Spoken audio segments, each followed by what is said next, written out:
Muito boa tarde, como estão as coisas por aí? Turma do Oração Ação, grupo de estudos, classe, sala de aula. Uma pequena, muito pequena sala de aula da enorme Escola de Deus. Mas o tamanho não interessa, interessa estarmos em sala de aula. Alunos de boa vontade. Se tivermos alcançado esse estágio, nada há mais a ambicionar. Apenas seguir nesse estágio, continuar sendo aluno de boa vontade. Paz na terra aos homens e mulheres, aos seres de boa vontade. Que assim seja. Como estão as coisas por aí? Tudo bem? Que assim permaneçam, que nós consigamos perceber que a felicidade é simplesmente estarmos bem conectados, com uma certeza bem nutrida de que tudo está certo, de que tudo é lição na escola perfeita de Deus, de que tudo é remédio no hospital perfeito do Pai. Muito bem, hoje, seguindo os nossos estudos aqui em O Livro dos Espíritos, já na parte final, temos ouvido as explicações dos amigos espirituais sobre inferno, céu, purgatório. Hoje vamos ouvir as explicações dos amigos espirituais, os comentários de Kardec sobre céu. O que é o céu? A dimensão espiritual normalmente designada, tradicionalmente designada como céu. Vamos lá? Pergunta 1016, capítulo 2, da quarta parte do Livro dos Espíritos. Kardec pergunta assim: em que sentido se deve entender a palavra céu? E a resposta vem assim: será que o homem acredita que o céu seja um lugar, como os campos elíseos dos antigos, onde todos os bons espíritos estão indistintamente reunidos, sem outra preocupação que não seja de usufruir, por toda a eternidade, de uma felicidade sem um objetivo concreto?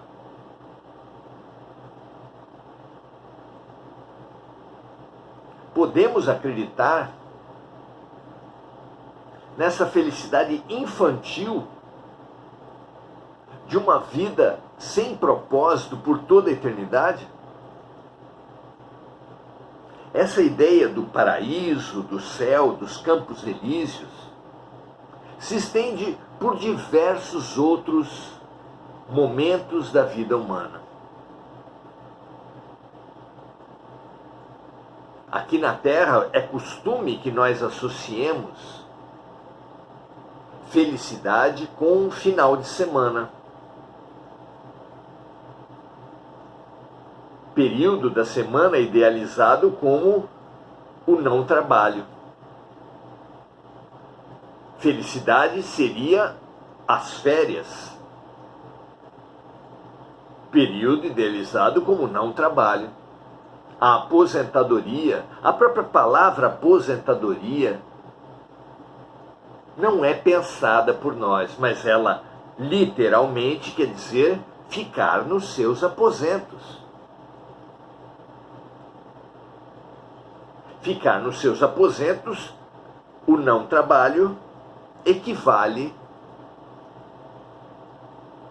a esse ócio, a esse não fazer idealizado nos campos elíseos, no paraíso. Como dizem os espíritos aqui, ficar reunido entre os bons espíritos sem qualquer preocupação que não seja a de usufruir por toda a eternidade de uma felicidade sem um objetivo concreto. Será isso realmente tão bom assim? A resposta vem dos espíritos: não. O céu é um espaço universal. São os planetas, as estrelas e todos os mundos superiores, onde os espíritos desfrutam de todas as suas faculdades sem os tormentos da vida material, nem as angústias próprias da inferioridade. Quais são os tormentos próprios da vida material? A fome, a sede. Por exemplo, o frio, o calor, a própria compulsão sexual, o sexo vivido em desarmonia, em descontrole, em dominação, são as compreensões do que nós vivemos aqui na Terra e que se expressam, se manifestam na nossa compreensão do céu.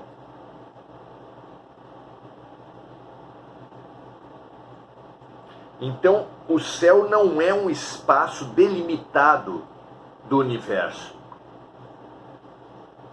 mas são os planetas, as estrelas e todos os mundos superiores, onde os espíritos desfrutam de todas as suas faculdades sem os tormentos da vida material, que são inúmeros. A matéria nos limita muito, o corpo físico, a gravidade, não é? Nem as angústias próprias da inferioridade. A nossa condição inferior nos traz grandes tormentos, grandes dificuldades.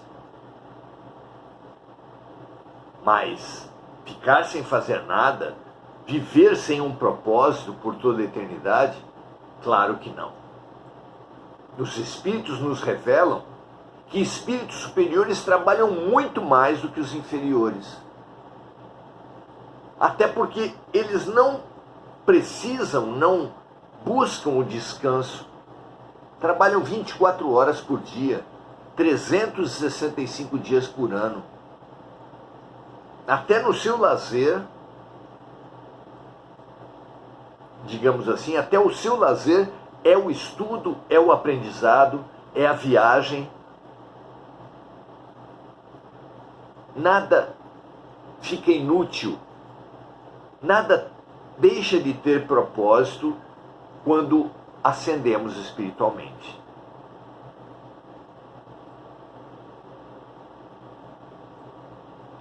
Pergunta 1017, alguns espíritos, pergunta Kardec, alguns espíritos disseram estar habitando o quarto, o quinto céu. O que eles queriam dizer com isso?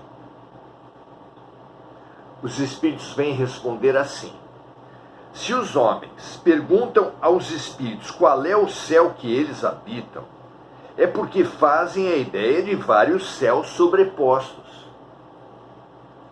como os andares de uma casa. Então os espíritos respondem conforme a linguagem de quem pergunta. Um educador, um professor, qualquer pessoa que se comunique, assume essa dificuldade, essa posição, essa tarefa inerente à comunicação, a linguagem de todo aquele que quer se comunicar deve ser compatível com aquele que recebe a mensagem. necessariamente. E os espíritos, em absoluto, estão numa posição diferente de qualquer comunicador da Terra. Toda pessoa que quer comunicar, quer transmitir uma mensagem, quer educar, precisa falar uma linguagem, precisa usar figuras compatíveis com o entendimento de quem ouve.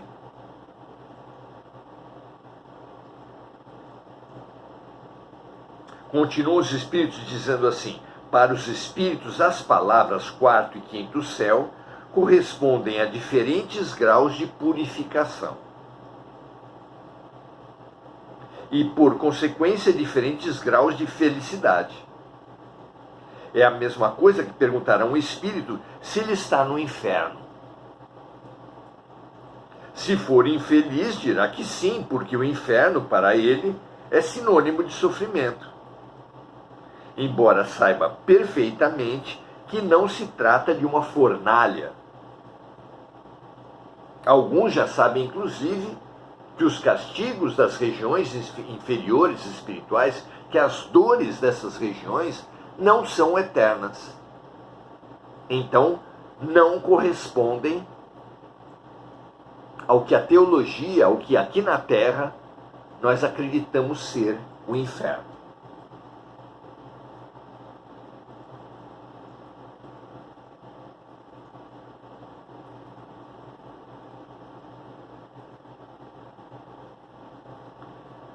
Comentário de Kardec a respeito disso. Com a expressão quarto e quinto céu, dá-se a mesma coisa que com as expressões semelhantes, tais como cidade das flores, cidade dos eleitos, primeira, segunda ou terceira esfera, que são expressões usadas por alguns espíritos, quer utilizando-as como figuras, quer por ignorância da realidade das coisas e até mesmo por desconhecimento das mais simples noções científicas. Antigamente,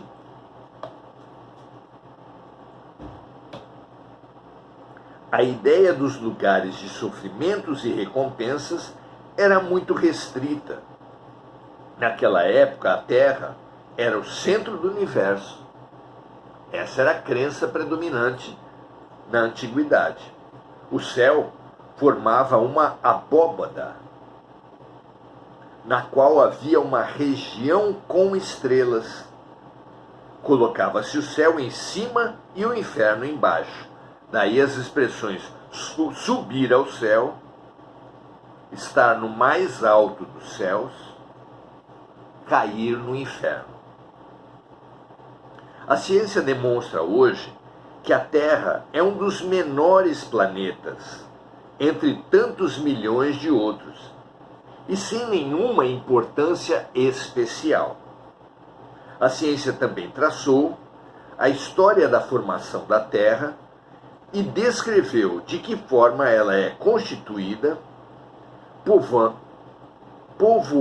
provando que o espaço é infinito e que nem existe nem o alto nem o baixo no universo. O alto e o baixo são compreensões limitadas do ser encarnado, que não correspondem nem mesmo à realidade da Terra. Como entender que os espíritos, que as pessoas, que os seres que habitam, por exemplo, o Japão, que em relação ao Brasil estão do outro lado da Terra, estão abaixo do Brasil? Ou que nós, no Brasil, estamos abaixo dos japoneses? A física já aponta que toda posição é relativa. À frente ou atrás, abaixo ou acima, sempre dependem de um ponto de referência. Porque não são posições, não são designações absolutas, mas relativas a um ponto de referência.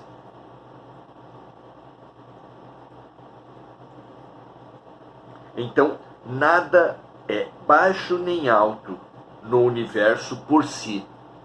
Depende apenas da crença, da posição do espírito, do ponto de vista.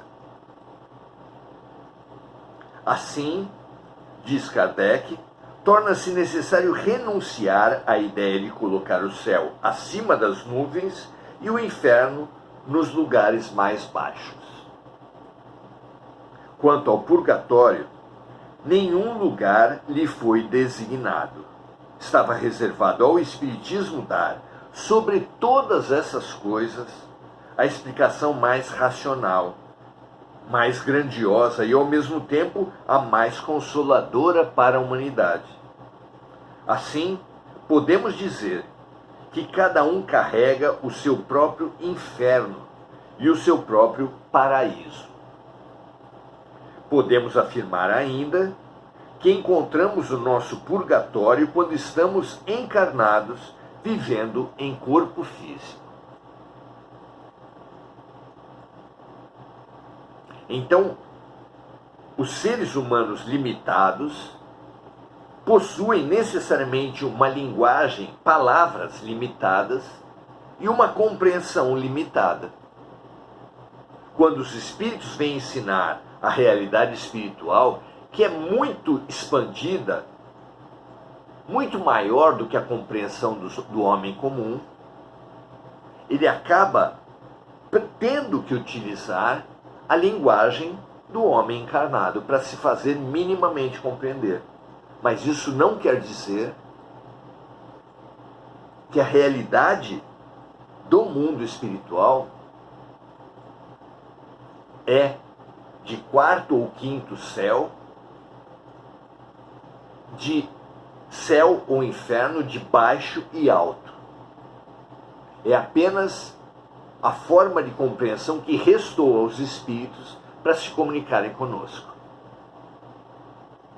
Parece lógico, parece óbvio, não é? Se você tiver que conversar com um cego, de nascença, terá enorme dificuldade de falar das cores. Poderá associar a alguma coisa. Poderá, por exemplo, falar que o azul é uma cor fria, o vermelho é uma cor quente, sem pretensões, porém, de dar claras noções ao cego do que seja propriamente o azul, do que seja propriamente o vermelho. É apenas uma comparação para se fazer minimamente entender. E assim como a pessoa que vê está para o cego, o espírito de luz está para nós. A comunicação nunca será perfeita porque as próprias palavras da terra foram feitas para designar as coisas da terra. Qualquer um consegue entender isso. Não haveria o menor sentido de um ser da terra criar uma palavra para algo que ele nunca viu, para algo que não existe na terra. Absurdo. E da mesma forma, faltam palavras da terra para designar as coisas do céu. Não é claro isso para você? Compreender isso é fundamental para entender e interpretar as revelações espirituais, como um todo. Muito bom. Que nós avancemos nessa compreensão, no nosso entendimento de céu e inferno, de alto e baixo, e da comunicação entre seres encarnados e desencarnados, especialmente os desencarnados de luz, de dimensões cuja compreensão nos são extremamente difíceis, mas que a nossa própria evolução tornará isso mais fácil. Vamos saudar agora os amigos que estão conosco nesse estudo de hoje, Marco Aurélio Trindade, falando da felicidade de trabalhar em nome do bem. É simples, mas as coisas simples têm um poder fantástico. Há uma felicidade grande, significativa, em ser útil, trabalhar no bem. E essa felicidade essa sim deve ser buscada por todos nós. E não abandonada, e não superada, e não aposentar-se. Ao contrário, quanto mais elevado um espírito, mais utilidade, mais serviço no bem ele gerará. Mônica Silva expressando sua gratidão, Enir Cajazeira também, Adelaide Dias dando o seu boa noite, Mônica Silva lembrando dos amigos encarnados, desencarnados, das vítimas das guerras, dos desastres climáticos, dando o seu boa noite a todos, assim como Maria José,